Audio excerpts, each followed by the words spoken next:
Hi, everyone, and welcome. I'm Sheriff Scott Rose from Minnesota, and I'm your host for today's new episode of the Officer Down Memorial Podcast. Walking eastbound, walking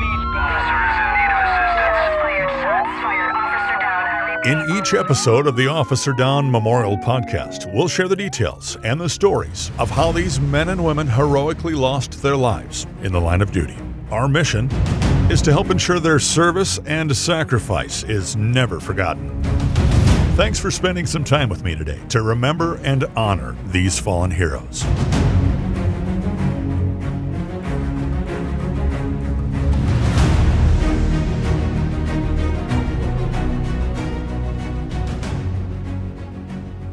Waterville, Minnesota. A small city in south-central Minnesota, located in LeSueur County. It was incorporated back in 1898 and is positioned between Lake Tatanka and Lake Sakata. In early June of each year, the city's residents get together for food, fun, a parade, a carnival, and fireworks. It's a yearly celebration which dates back over 50 years. It's called Bullhead Days. Waterville, Minnesota is the self-proclaimed bullhead capital of the world, according to the people of Waterville.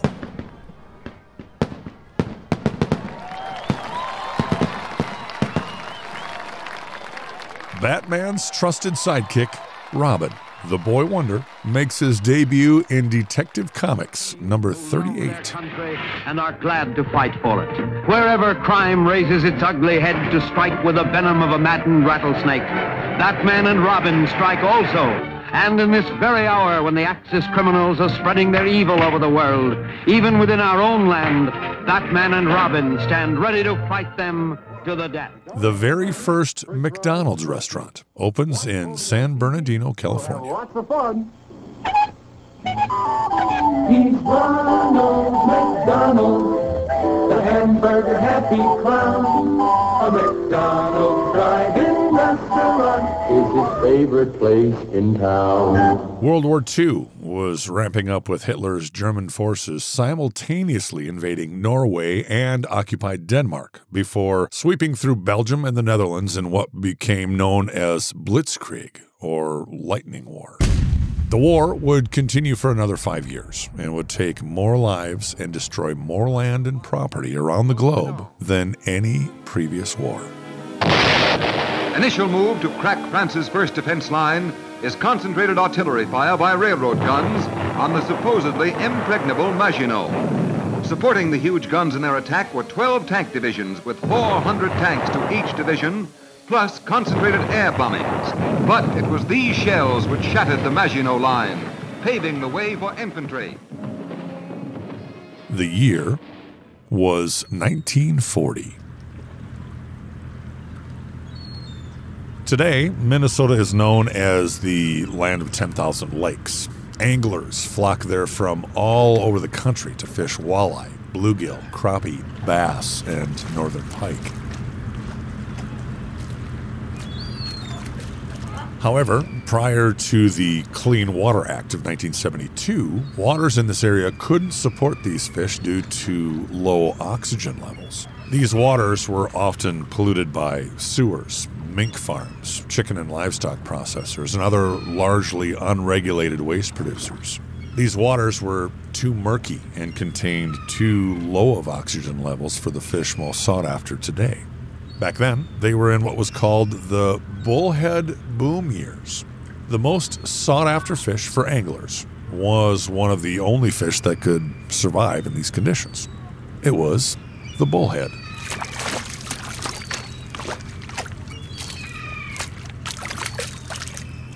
Bullheads were big business back then, and they helped this area survive the Great Depression.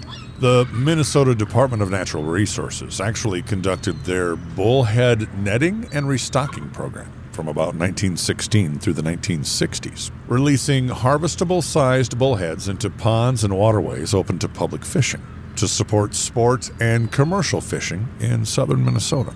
Bullheads are a little cousin to the better-known catfish. They're sometimes called mudcats or mud pout. They're bottom dwellers. They have few predators, and they thrive in slow-moving streams and waters with low oxygen or real muddy conditions.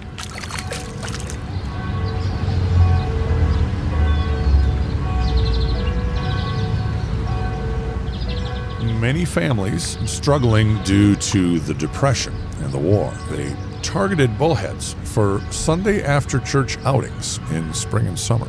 Meanwhile, the commercial operators were seining bullheads from the same waters, and then they'd also buy those caught by the cane pole anglers who fished worms beneath corks.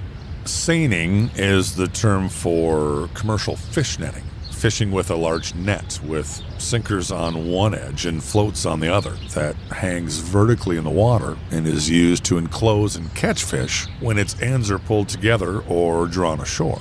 Fish markets provided jobs for fish cleaners and packers who filled wooden barrels with iced bullhead meat and then shipped it by truck and train to Chicago, Sioux City, Sioux Falls, Des Moines, and other cities. Tons of bullhead guts, skins, and heads became food for the region's mink ranches. Bullheads were big business in Waterville, and one of the more well-known commercial fishermen back in 1940 in Waterville was Bryant Baumgartner. Baumgartner was a veteran. He was a former gunner's mate in the Navy. He had set up his barn as a fish cleaning and packing station in Waterville. He was considered one of the big operators, a religious man who attended the local Methodist church on Sundays with his wife Esther, and during the week he worked from dawn to dusk netting and selling bullheads. Back in 1940, times were tough, and people were scratching for literally every nickel due to the Depression and the war. The Minnesota Conservation Department, which is now known as the Minnesota Department of Natural Resources, or DNR, they were concerned that the bullhead boom was in jeopardy because of bullhead bootleggers. A year earlier, the state had revised rough fish regulations, and they put a 50-fish possession limit on bullheads, which irritated commercial fishermen and anglers, primarily because bullheads were the only rough fish that were limited. Other rough fish like gar, carp, suckers, sheephead, and whitefish could be caught without limits. In 1940, the state's conservation commissioner was W.L. Strunk. He would station conservation wardens along main roadways and railways along Minnesota's borders to inspect bullhead shipments going out of state. Strunk wanted to know where the bullheads came from. He was concerned about fish markets in neighboring South Dakota and Iowa, many displaying large quantities of Minnesota bullheads for sale, but refusing to identify their suppliers and/or purchase numbers. Baumgartner also rented boats from his business, and when folks brought him bullheads, he would pay them 5 cents per pound for cleaned fish and 3 cents per pound for uncleaned fish. He bought bullheads from anglers and from the locals and had nearly 40 families helping staff his fish market. Warden Marcus Whips had previously been a police officer in the neighboring city of Kasota, which is about 26 miles west of Waterville. At the time, he had served the last 3 years as game warden for the Kasota area and had clashed with Baumgartner in the past, questioning how and where he obtained so many bullheads on a daily basis. He suspected Baumgartner was bootlegging bullheads, and he requested help from the state to investigate his business further. Mid-afternoon on July 12th, the state sent Wardens Holt and Brady to assist Whips to go over to Baumgartner's property and inspect his facility, his license, and his books.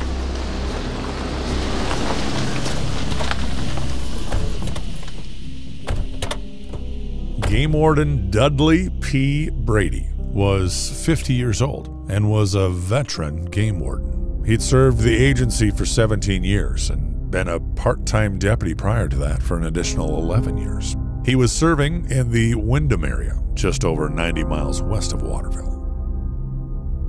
Warden Melvin Holt was also a veteran officer who had been with the state for 14 years. He was serving in the Worthington area, which is located about 125 miles southwest of Waterville. He was 55 years old. Back then, in Minnesota, wardens wore plain clothes while working, and the only wardens allowed to be armed were those who worked nights. According to state officials, shots had been fired elsewhere at game wardens in the state, and they suspected that they may have some trouble with Baumgartner. Rumors around town were that he had said he was going to shoot every game warden and sheriff that showed up at his farm. The first attempt by these three wardens to Baumgartner's property, it didn't go so well. Baumgartner was upset about the state's unscheduled visit, and he ordered them off his property when they indicated they didn't have a warrant. That day, Baumgartner's business was busy. He had 4 employees working with him loading barrels of iced bullhead meat onto the truck that was to meet the 5 p.m. train. Shortly after Baumgartner left with the load, Whips returned with Holt and Brady after about 5:30 p.m., and they waited for Baumgartner to return. Baumgartner was obviously not happy when he came back and he found the wardens had returned with a warrant. He continued to become even more upset as they started walking through his operation and asking questions about his business. During their search of the property, the wardens found around 1,000 pounds of bullheads, including 300 pounds of clean and packaged meat ready to be shipped. Warden Holt asked Baumgartner if he had his commercial fishing license for them to review. Baumgartner reportedly answered, "You're darn right I've got a license, and I'll get it." He left the barn and headed for the house. When Baumgartner returned, he was armed with a 12-gauge semi-automatic shotgun. Warden Brady said, "There's no use getting smart with that thing." Baumgartner, who was standing about 20 feet from the wardens, replied, "I'll show you whether I'll get smart or not." And he lifted the gun, pointed it towards Whips, and he pulled the trigger. He shot Warden Whips in the chest, and Whips fell to the ground. He then aimed at Holt and shot him in the chest. Warden Brady, seeing his other 2 partners gunned down, turned around and took off running, but wasn't able to get far before he was shot in the back by Baumgartner. All 3 wardens reportedly died instantly.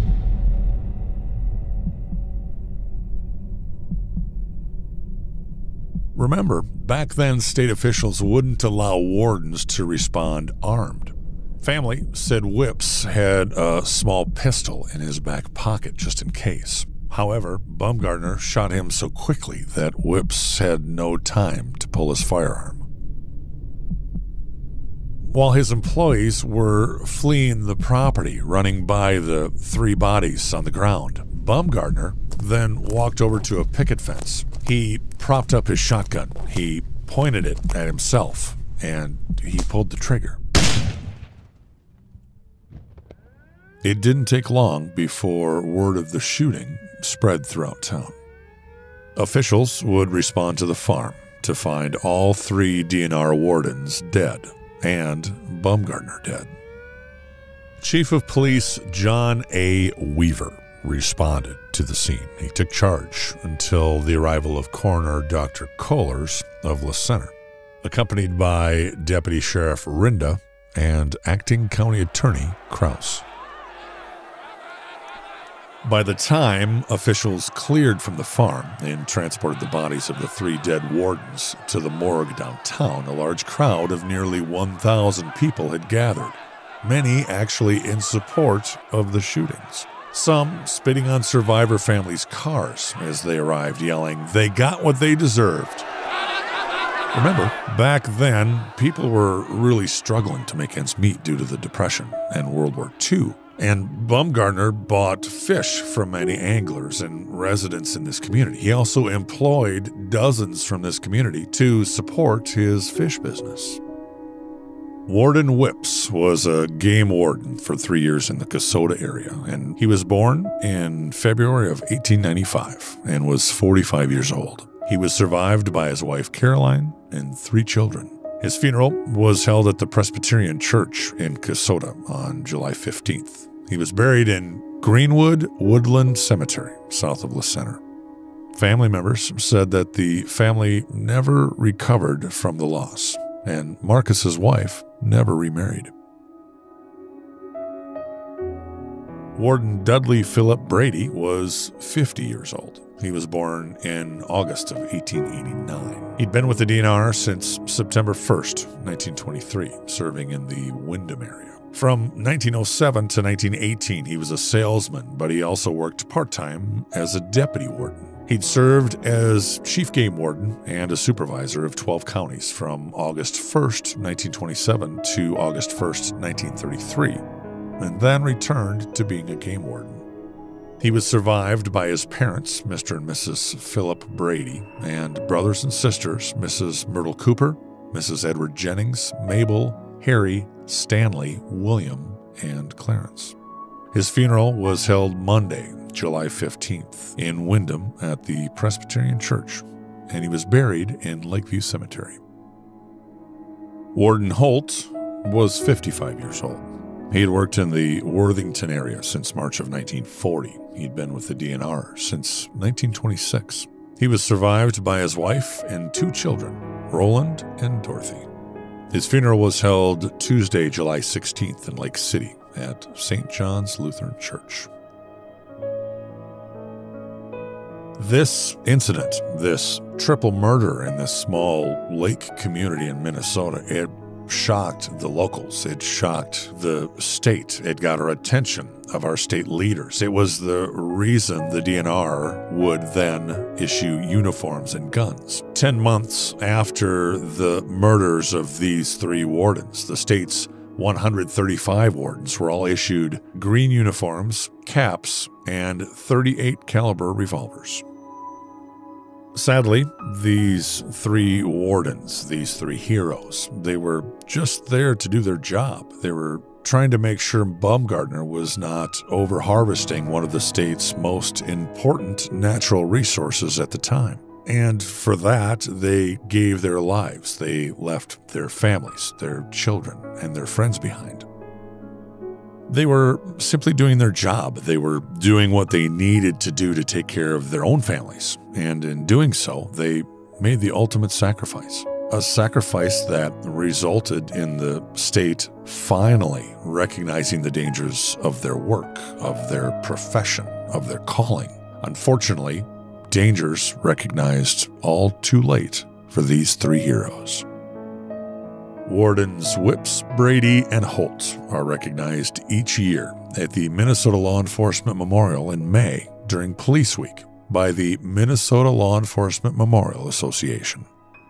As of 2022, the state of Minnesota's Department of Natural Resources had lost 23 of their own. Game wardens, conservation officers, all heroes that we've lost in the line of duty.